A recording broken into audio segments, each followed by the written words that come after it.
Welcome to the Speckle Park podcast, where we look behind the scenes at the incredible breed designed to maximise profit, minimise inputs to build a high-performance commercial herd. This episode is sponsored by Speckle Park, bred for lasting performance. For first access to sale information, visit jadspecklepark.com.au and subscribe to become a Jad Insider. Andrew Hosken operates his agribusiness sales and consultancy, Hosken Stock Land, from Tamworth in northern New South Wales. He has had an extensive career as a livestock agent, spanning 40 years across Eastern Australia.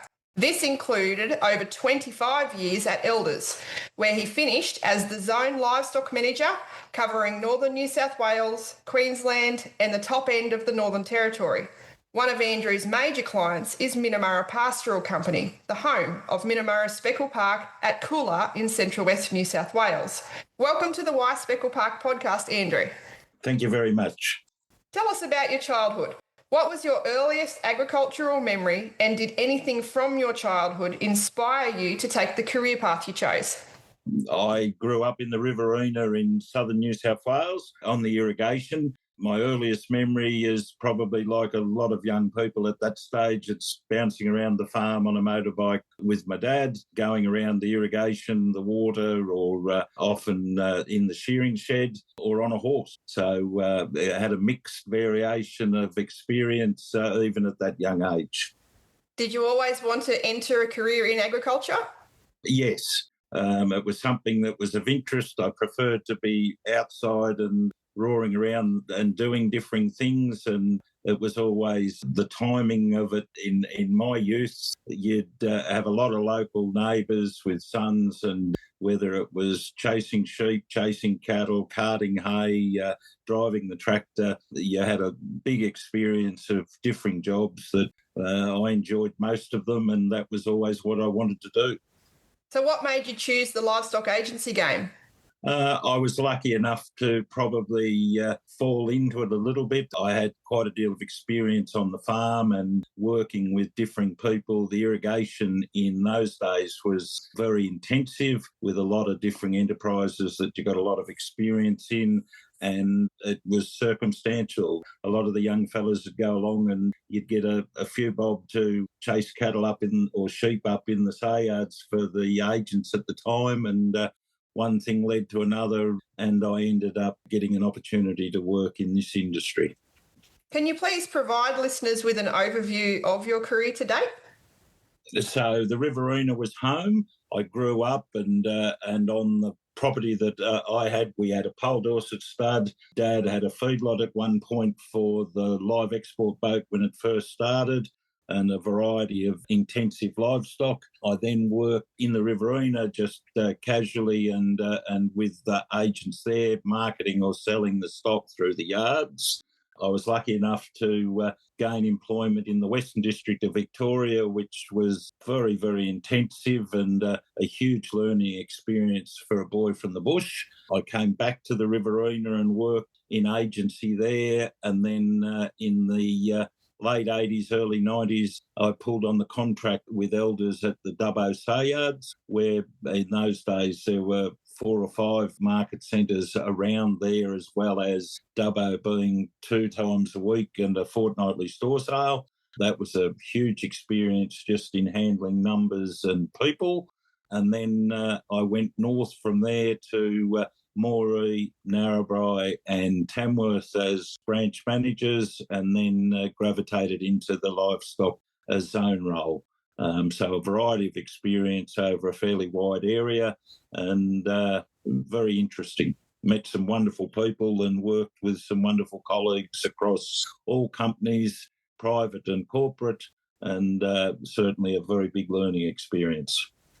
And after 25 years at Elders, you transitioned into your own business. Yes.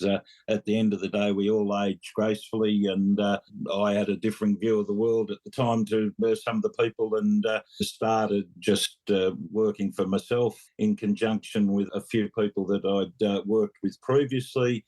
And it's been a wonderful experience in itself. For the first time, you sort of answered to yourself, did your own things and explored those, and certainly it gave another view of things as well. I'd worked as a private agent prior to the corporate path, so across both it's been good, and I've gradually wound back to some very, very good clients and more friends as much as anything that I continue to do business with and keep in touch with the industry. What has it been about your livestock agency career that you've enjoyed most?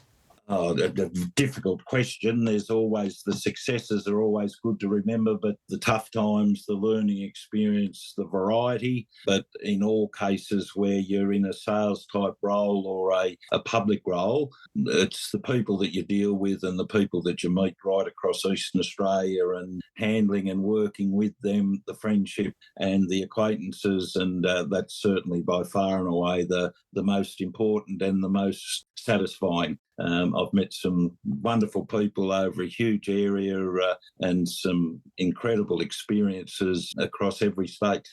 Can you please share who's in your family and where you live now? We've been in Tamworth for quite some time. I've had a wonderful wife for many, many years that's supported as I've been away or had all the various fun and games with telephones and travel and everything like that. 3 kids, they've all gone on and done different things, and now got 2 grandkids, which is the best thing ever. The things when you're away and didn't spend so much time at home, now you really notice. I'm having a wonderful time being a grandfather to a couple of fairly active little kids that it's wonderful to give them everything that they want and then hand them back to my daughter. That's the way. One of your major clients is Minnamurra Pastoral Company, who are known in the Speckle Park world for their extensive commercial breeding operation and Minnamurra Speckle Park stud. How did your relationship with Minnamurra begin, and what does your role for them entail? So I've dealt with Minnamurra Pastoral Company for not quite 30 years. Started when they just had the country at Coolah. It was pretty easy to remember that a couple of valleys of 10,000 acres each of beautiful country that was quite extensive. Initially, there was fairly wild herd in both sides that Dennis Power and people came along, tidied it up and knocked it into shape, and then developed it into a particularly good commercial herd. And I've marketed their livestock throughout that time. Wonderful people, very, very loyal, very keen to take on new ideas or new opportunities, and just wonderful to deal with. So I have as much loyalty and friendship as I do business relationship, to be quite honest. And they're the very good clients right across our industry, sort of those that it's above and beyond just a business opportunity. For sure. What were your initial thoughts when Minnamurra started breeding Speckle Park cattle back in 2011? So I laugh, and to be honest, it's as similar to a lot of people across my time. I've seen many, many different breeds, and there's no such thing as a bad breed. They've all got something positive about them, bearing in mind that Minnamurra Pastoral Company had a particularly good Angus herd. It had been a coal supplier of the year. It had been a recognised supplier into a number of feedlots and abattoirs, and particularly good black cattle that they'd spent a lot of money on Angus bloodlines for many, many years, and good cattle. And I thought, oh, here we go, this will be interesting. Dennis came home from Canada, had seen these wonderful cattle over there that had won every carcase competition, and I thought, okay, here we go, another zoo breed, to use those words, and looked at it, gave it an opportunity, and sort of, I've always been a little bit analytical, and over 2 or 3 years, they've certainly got a place in the industry, and I've seen quite a few of both the good and the bad attributes as they've developed. Certainly there's a future for them. Their carcass attributes and everything are particularly strong, and I've seen as good a black herd as there was about the place, and the benefits that the speckles have added in conjunction to that base of breeding that was there previously.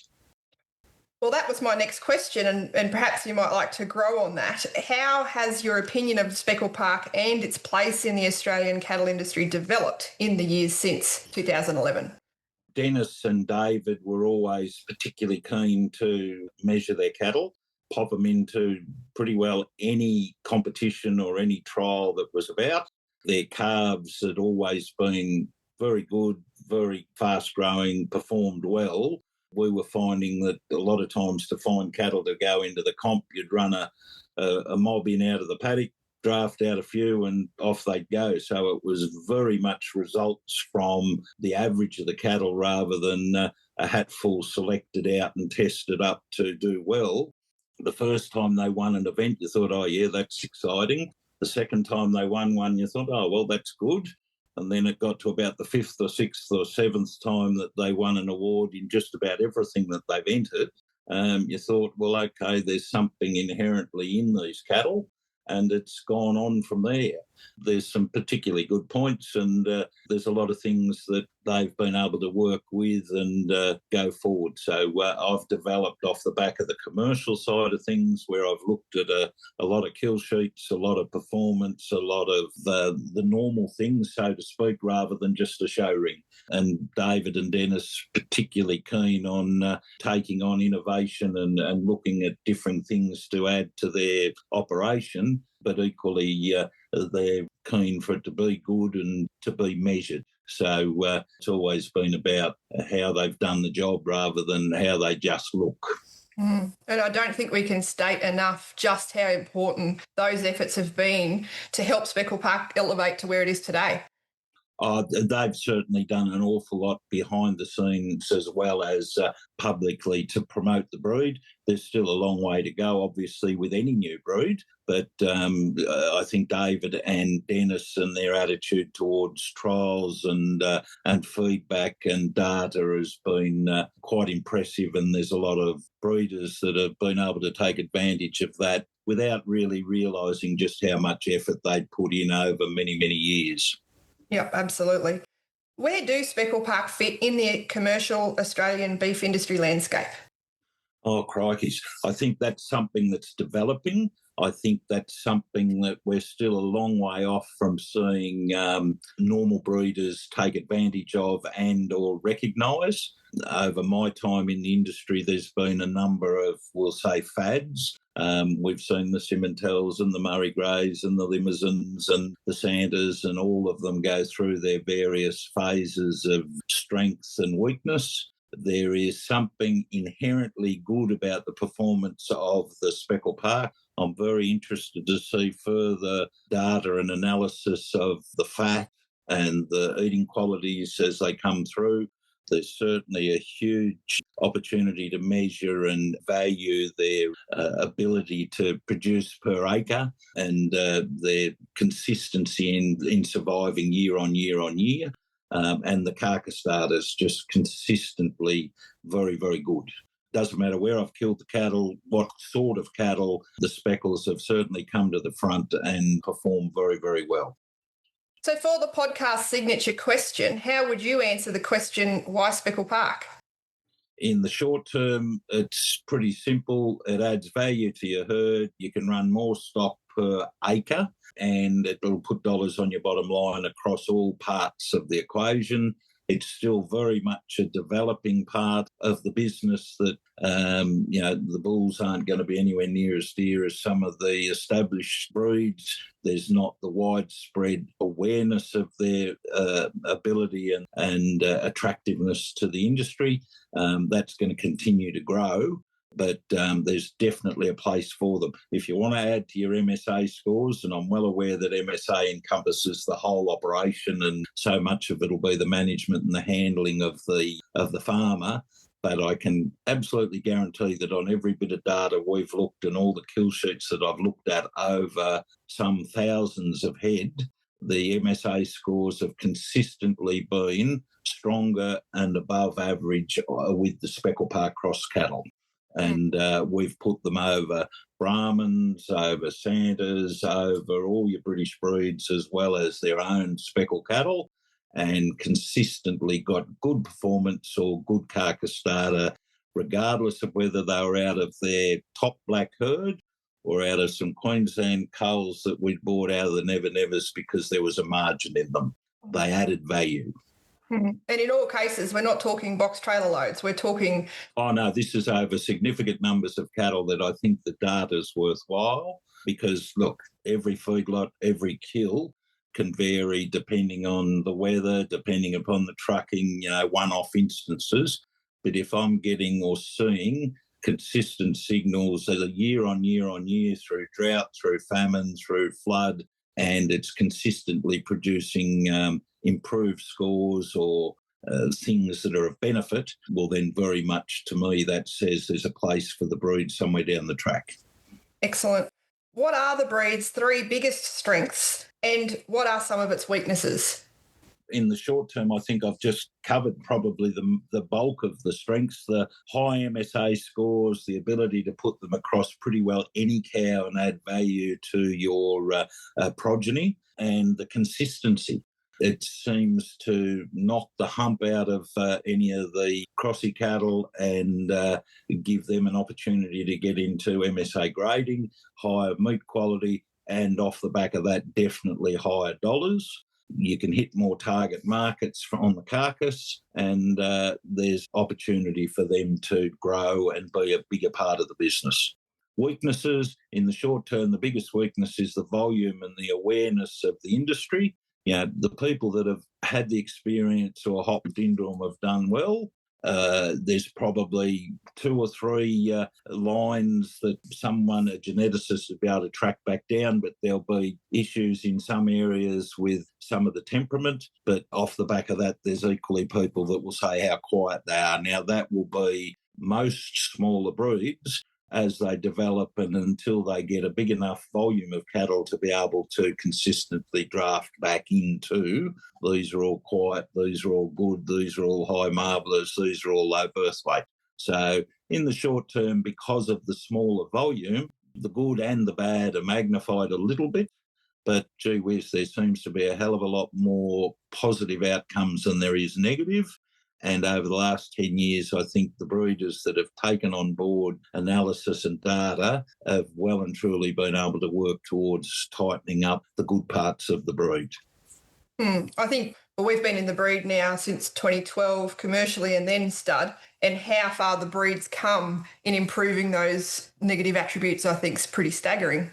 Oh, yeah, very much so. And as the volume increases and people take more of a focus, they have to improve because it's the nature of our industry that regardless of breed, if you're not looking to improve, if you're not looking to look at new outcomes and new opportunities, you're going to get left behind.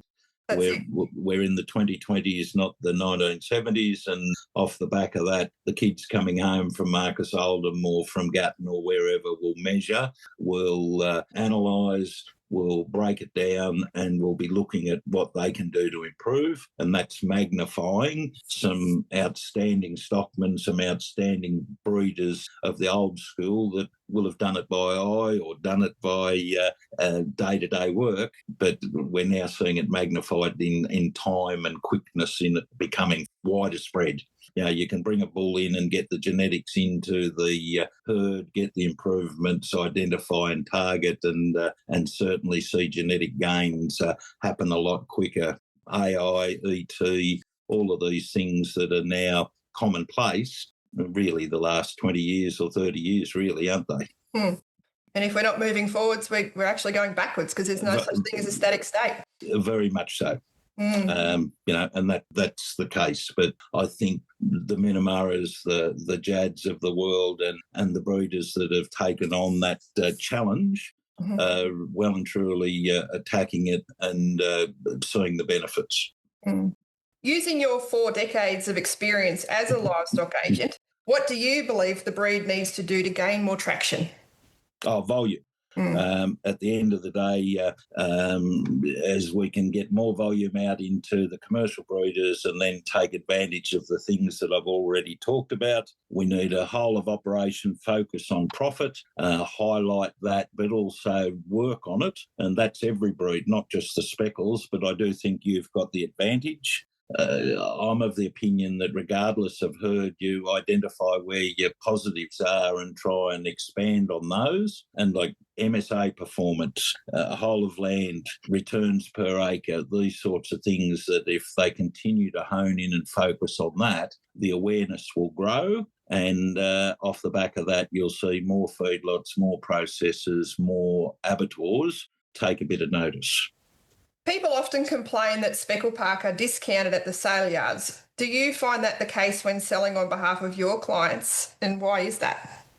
So I think you need to break down a question like that a fair bit. Like the sale yards are a very, very important part of the industry. The sale yards are something that the last 6 or 12 months has certainly been an avenue for people to be able to unload cattle through a drought or through a flood. They've been able to see heightened prices where there's the demand off the back of what we're talking about.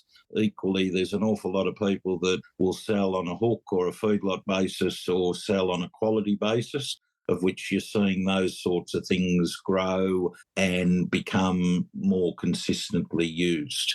Auctions Plus obviously has gone from the late 80s to now, and the volume's just multiplied incredibly with the help of COVID and things like that, but it's a good tool. So to me, I don't care where I sell them, so long as the client gets a good response and is happy with the outcome. Where you ask about the price, I think the big thing in the sale yards where it's public and you've got so many different scale operators, it's pretty easy to put a breed over some of the bigger breeds that have got established brands and established markets have been able to take advantage of that. And it's pretty easy for a cocky that is just running a few cattle that, okay, they're beautiful, let's grab a few of them, we can run them along. They don't actually know what market they're targeting, what box it'll end up with, but, it's the scheme of things, let's hop into it. Equally, if I was feeding for a domestic market or for some of these export markers and I can buy an alternative breed at a cheaper price, I think that's an opportunity rather than a discount. I think to the fatteners and the people that are there that have the knowledge or the experience of killing a few of the speckles, hellish and good opportunity to hop in and buy those cattle, because I know that they'll more than make up the money over the hook and on their performance in the feedlot that we've had in the past. They graze and perform well under pretty well every angle that you go, and the carcass data is just consistently good. There's an opportunity, but at this point in time, they're a very, very small breed. So are an awful lot of the others. The 2 or 3 real big ones, and Angus are obviously the big focus, so we'll throw it in there. Black's beautiful, easy to market. There's a hell of a lot of those have been developed. McDonald's, CAAB, all of those have been huge marketing outcomes that good on it. They've done very, very well, and that's to their credit. I think there's just as much opportunity for the other breeds to expand and do the same thing with their various attributes. You're seeing some of the breeds target the grass-only market. You've seen some target the increased volume and value of MSA. To me, Speckle's certainly got a very, very big place in there, because anyone who eats it will remember, and we're getting consistent calls from restaurants and higher-end operators looking for small amounts of volume. We want to have a few. We want them to come through and be killed and back in our restaurants and things like that. Now, that's an important part of the market, but the thing is the high-volume ones that have been developed by some of the bigger breeds, they're taking the hundreds of thousands of cattle that might go to Japan or might go to a brand that's been developed in the EU or in America and things like that. So I think the important lesson, regardless of breed, for all the producers is where and what are you producing above and beyond just tipping a few out into the paddock? What box, what brand, what's it going to be downline, and how can I improve?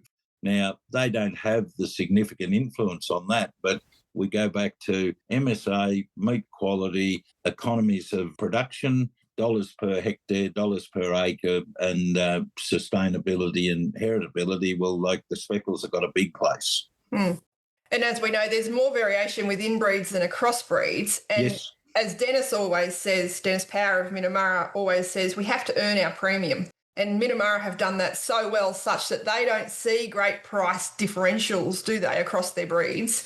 And they get great results. Yes. Volume, quality, consistency and integrity of doing business are all the really important things, regardless of the operator and the scale. If you sort of have those things as a core part of your doing business, you'll be successful. And that doesn't matter what breed, what animal type, there's opportunities.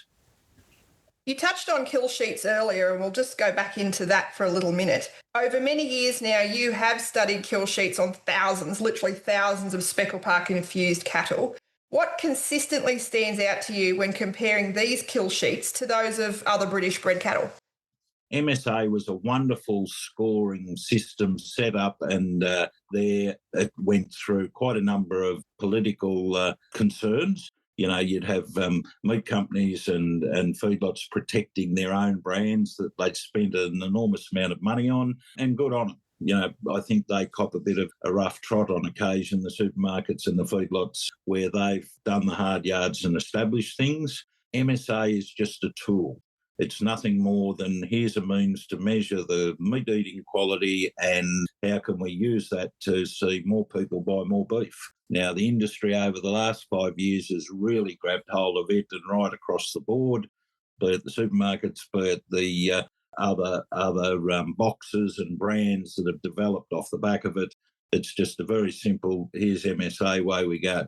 Now, over the significant number of Speckle Park cross cattle that I've seen, and I stress not only over some fancy black cows at Cortina, that would be over some territory trading cows that came down out of Catherine, or over some good quality Santa cows that have come down out of Emerald and places like that. The progeny has consistently performed well, and the cows or the cattle that have come up off the back of it have consistently MSA scored across the whole spectrum of the cattle. And at one point, Minnamurra will have leased and owned country through southern and western Queensland, and we had quite a significant number of crossbred or composite type cows, and we'd have them. They'd be our northern blacks versus our southern blacks. They'd have a bit more ear, be a bit more suitable to the west. The composite cattle off them by the Speckle Parks have just been outstanding to kill and have done very, very well. It knocks the hump out of them. It makes them more suitable to the high value brands that have been developed. And the carcass starter just consistently comes back with higher MSA scores.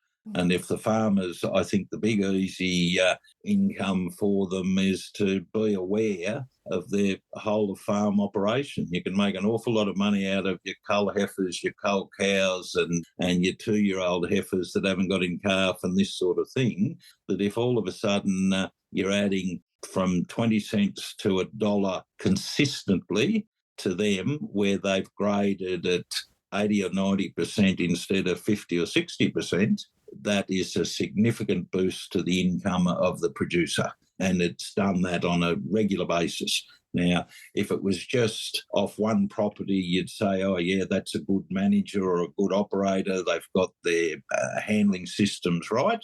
Okay, good, let's move on.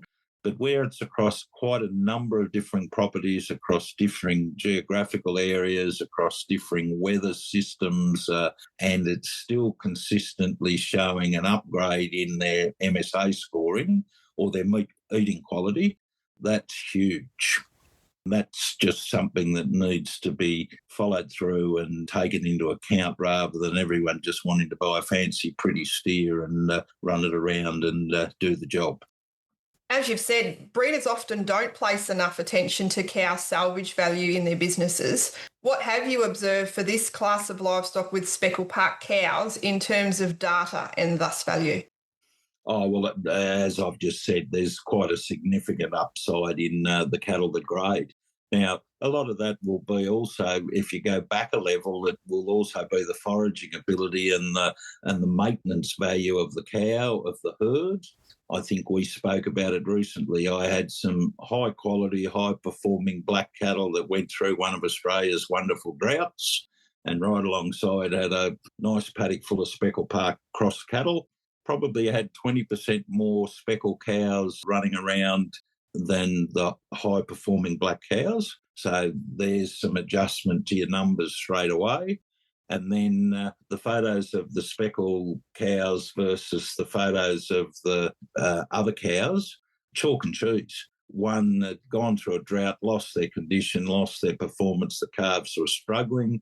I laugh and joke, and for many years I've used the line that the speckles are like bloody dorpers, excuse the French, but you just don't see skinny ones, which consistently shows through when you sell a cull, when you get rid of some of the cattle, their foraging ability, their maintenance and their performance off the back of the feed and the conversion just consistently does the job. And it's very hard to measure and say that, but if you're driving around in a drought and these ones are going to die and these ones aren't, these ones have got back in calf and these ones haven't, they're things that just once enough volume gets out there for producers to be able to see that on a regular basis, I think you'll find the speckles have a very strong place in the industry. And then when you go on and kill those cull cows and they grade, heaven forbid, yes. There's another addition to the bottom line. Oh, very much so. David and Dennis have been very, very good to the breed in sharing significant volumes of data. And we've had cows killed in Queensland, killed in southern Victoria, killed in South Australia, and the data goes through and it shows what I'm talking about on a regular basis. Now, yes, there'll be a few idiosyncrasies with trucking and with weather and handling, but the consistent graphs will be the carcass performance has been very, very good and they grade. Excellent. And that's a lot of money. For sure. How do Speckle Park cattle perform in feedlots from a feed conversion and profitability point of view? So the cattle that we've fed principally for Minnamurra and a couple of other producers that we've fed for generally been drought-induced. They've either made decisions before or after to maintain or add value to the herd, and we've put them in at all degrees of induction. You know, there's quite a few occasions that they wouldn't quite be the spec that the feedlot would like them going in, but they've consistently eaten little, performed well, and carcass quality at the other end. So profitability-wise, as much as flexibility in marketing, and it gave you an outcome that in most cases was pretty good. You know, it will develop further. I don't think there's any feedlot or any abattoir we've sent stock to that haven't wanted to buy them again. The abattoirs and the feedlots will avoid putting out too much information because you said that about Fred, why isn't Bill's just as good, this sort of thing. But we've had a number of abattoirs and feedlots across all states put forward various comments about the consistency and the quality of the cattle that come in from Minnamurra. Now, that to me says a fair bit because they'll all be media shy, but all pretty keen to buy the cattle again. So there's definitely a place for the speckle cattle. Done right. Oh, very much so. And not just pretty stud cattle off this property here that we've got 100 stud cows and these are the ones we take the data off. These are the data off commercial properties spread over a wide area with, at some point, thousands of cattle, and they've added value to both the lesser quality as well as the higher quality. So there's a place for them to add value to just about every operation. Excellent. There has been a push towards purebred commercial cattle breeding systems in southern Australia at the expense of hybrid vigour. What are your thoughts on this? So to the stud breeder, there's as much opportunity to grow and improve within a breed because they've all got significant amount of genetics. to a commercial breeder, the easy outcome is let's swap in a crossbred and take advantage of the heterosis and get added weight gain or added carcass values. So I've got a foot in every camp that if you're a particularly good stud breeder and you pick your genetics and utilise that correctly, there's huge opportunity to improve the cattle. Equally, you're missing out on a free lunch if you don't use a composite bull and crossbreed. It's pretty easy, pretty simple, and opens up some markets and go from there. So, I know it's not the answer some people would want, but to me it's all about dollars on the bottom line, particularly if you start talking Bos Indicus, Bos Taurus. If you're a trader and you want to open up better quality markets where you can buy Bos Indicus type cows and get MSA eligible calves that perform well. Equally, if you want dry cattle that'll do a job, you can buy them or get them out of areas and utilise it that way. So there's a place for your speckles. What should Speckle Park breeders be doing more of or differently to share the breed's story and especially that commercial relevance of the breed? Communicate. A simple, easy question, but they can't share enough carcass data. They can't share enough of the analysis and their performance, good and bad, because the ones that just want to dress it up and tell how good it is aren't really being realistic and people cough and splutter. But if they sit there and say, well, these are all the really good things and this is what we need to work on, a modern farmer that's starting to look wider and look for opportunity will take advantage. So communication's really every business, regardless of breeding, marketing, selling, the story just needs to get out there. Don't compare yourself to other breeds. Identify what you're good at and expand on it. And then as the volumes increase, then you're able to expand on branding and marketing opportunities. Because some of the things that the high volume breeds have been able to do, it's nothing to do with the actual breed. It's the marketing of the volume and how they've been able to do it that they've taken advantage of, and good on them. Yeah, great advice. Generally speaking, it has been a challenging 3 years for commercial cattle breeders. What do you think breeders and cattle traders can or should be doing differently to cement a more positive outcome from the coming 3 years? Look, it's a simple thing, but be aware of the markets. And when I say markets, I just don't mean your local sayad. I mean, where is the product going? What do I need to get there? What attributes can I or can't I do? You know, it's all very well to say, oh, yeah, they make lots of money. But if you can't actually produce it, why bother? Concentrate on the things that you can do. Be very aware that you used to send in a big mixed-up mob of cattle to an abattoir. They'd kill them, rail grade them, and away they'd go. Nowadays, there'll be brands and targets that they'll do a organic one day. They'll do a black base another. They'll do a MSA kill on Wednesdays. They'll do a marble kill on Fridays, and it's become a means for them to be more effective and more profitable. And the producers need to do the same thing on their properties and be aware of all these differing angles, their paperwork. And we've all been harping at it since the early 90s, but the traceability, grass only, HGP, EU eligible, Saudi eligible, all these things that are a pain in the butt. And I'm the first to agree that we're getting over administrated, but they open the opportunity for the abattoir or the feedlot to get into a higher value market or shift the product. And that's what the businesses are about. So it's not the abattoir or the feedlot actually wanting it. It will be their customer. And that's what the producers have to be aware of right across the board. Grain, sheep, lambs, cattle, goats, it's just the future, and it's going to become more pronounced as higher quality markets or higher grids and opportunities and specifications become more apparent, and that's continuing to happen every day.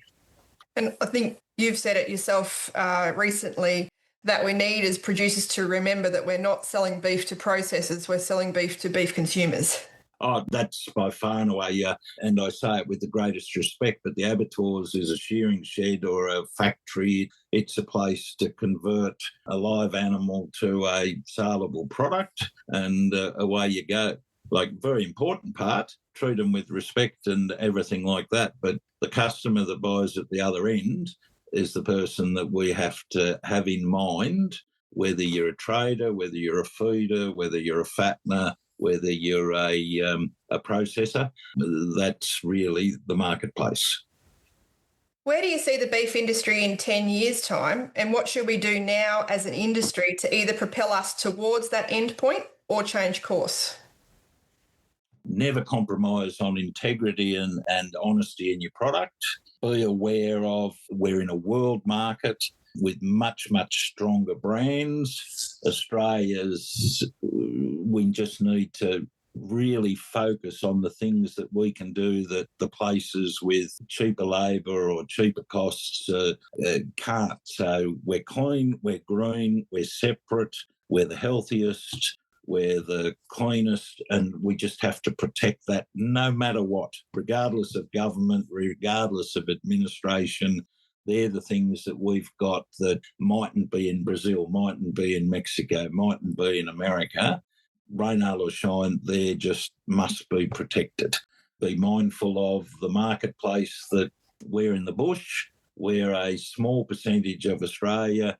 The marketplace is all on the eastern seaboard, and they might want to buy something a bit different or in a different format or a different manner, and we just have to be flexible enough to have the cattle or the grain or the market or beast to satisfy or suit their demand. So more detail on breeding, more detail and analysis on performance, focus on technology and labour, our knowledge and desires in the market. They're all pretty basic things, but that's where we're going. As the young people come home, they're better educated, they're more knowledgeable, they've got more tools at their fingertips to be able to use. Well, how do we marry that up with tradition, with what we've done in the past versus what we do in the future, and take advantage of it? We just need to focus on those things, and pretty easy job. Sounds like it. Risk management is becoming more and more topical to try and take those massive peaks and troughs out of the beef market as it is and shore up knowledge of what's happening in the pricing area. What can we as an industry do to improve in a risk management sense? Attitude and communication. To be quite honest, I've seen 3-4 goes at future risk performance type markets, and in every instance you'll have one side or the other very, very keen, and the other part of the business, no, we don't need that. We want to control this. We want to have it's a supply-demand business. The abattoirs and the feedlots will always need supply to keep their factory going. The producers always want the most money. How do you bring them together? I've always looked at supply and risk management as insurance. If we insure our car, if we insure our house, we pay a premium. This is what it costs to have insurance. I think I said to you the other day, it was an interesting story. We did risk management for runners just with physical forward contracts in the 90s when I was at Moree and Narrabri. The really good breeders that had good herds of stock in those days, there were quite a number of 500,000 cow herds in Moree, Gundawindi areas. The breeders always wanted more and couldn't quite get their head around it. The cotton farmers that ran a bit of, or the big grain operators that ran cattle on the side, knocked you down in the rush because they were looking at margin, they were looking at risk, they were looking at opportunity. So you're rolling around buying cattle for not necessarily the best producers of beef or the best breeders, but they could view and see that opportunity. And I think that's where the market needs to get their head around swaps, get their head around insurance, get their head around the various things. There's some very, very good people offering tools out there. We just have to develop and mature into that part of the business. TFI come out with lamb contracts over the last couple of years, quite public, quite vocal, and initially people, oh, gee whiz, the market's going to get dearer, it's not enough. It's now to the point that when they come out to lock in their supply, ensure that they've got the stock coming into market to satisfy their customer at the other end, the producers are now knocking them down in the rush. It's good business. The traders, it's not about where the market might get to, it's what margin can I lock in and take. And that's the really important part for producers to get their head around now. And it's only over 3 or 4 years as that market has matured. People are now taking advantage of it and utilising it. And that's to TFI's credit. There's other companies that have come out and done similar things, but those that have taken a position, they've taken the risk and put it on the line, but equally it's given them a volume of stock to keep their abattoirs going. Now, various occasions we've seen that happen in the cattle industry, and beef-wise from the feedlots, from the abattoirs, equally as advantageous. We just need to expand on that and get that consistency into the marketplace. For sure. Very good. Thank you. What's the most important lesson you've learned in your career so far? Just look at the people in the business. There will be all sorts of people, all sorts of personalities, all sorts of livestock. There's good and bad in all. There's opportunities and risks in all. Communicate, talk about it, pause, think about it, take the opportunity. So all old wives stuff, but very much a case of pause, think, and be prepared to think outside the square. Like we've sold livestock into a variety of markets that to this day you still wonder how you ended up doing some of them. And were just opportunities that developed through talking to someone or being in the right place at the right time or having people that were equally prepared to have a crack. We had cattle going into markets with what they called jazz identification long before NLIS. We were running around with cattle with tail tags and numbers in their ear. They went to a market where people were able to market on selling ID. We backed cattle into Korean tenders back when they used to have them, where you would partner with processors and, here's X amount of Korean eligible type cattle, through to where we've done feedlot supply for 12 months of the year. At one point, I had feedlots that were prepared to do basis contracts for a significant number of years that no one could get their head around doing a pricing mechanism 10 years in advance. But to those people that were prepared to and had the quality and the management skills to be able to do it, they're good stories to think about or talk about, but how they can expand or develop, you're still wondering afterwards, well, gee whiz, how do I do that again? Or how do we create that for a wider opportunity? And they're all there. There'll be young people come home with a bright idea and they'll be selling box meat into, you're seeing the development of these small operators selling different cuts, things like that hard pressed to do much volume and be very profitable, but at the same time, there's someone that's prepared to look at doing something different, and anything that sells more beef, more protein is advantageous to the industry. What's one question that you wish I had asked you, and how would you have responded? Have we got much longer to go? Are we finished? Nearly. Oh, that's the question. No, that was the question. Funny. Look, I find that the breed and the people that I deal with, there's no particular question. It's more a case of what's the next question that we look for that's going to make us think. So if we're not consistently looking for something different or another opportunity, well, you're not producing to your best or I'm not marketing to my best. There's always another buyer. There's always another supplier. There's always something different. How do we find it? How do we take advantage of it? And where do we look for it? Very good. That's a dozen questions, but it's also one important one. What is your favourite quote and why? Oh, geez. I probably have too many of these. When you're talking to people, you're sort of looking for ways to simplify. I analyse or think too much about things that sometimes it's hard to communicate. So it's always a case of a bit of an old analogy or something like that. To pick out one's difficult. I had a feedlot fellow tell me one day when I was sitting there giving him all the sales pitch about why we were the best supplier. He said, Australia is a very big place, Andrew. And in his accent and the country he came from, Australia was a huge place. So that made you think. One of the best ones was always you never make enough money out of one deal to pay your way for the next 10 years. Being you can be a Sharpie in a sales business or a marketing business, but your honesty and your integrity is what you're measured by for the next 20, 30, 40 years. And that one's always stuck because that was the way we did business. There are a couple that are very good. From a production perspective, you might sit there and say, well, it costs just as much to run a good one as a bad one. You know, the old fellas that would talk along those lines, they're all very, very important and not bad lines to work around.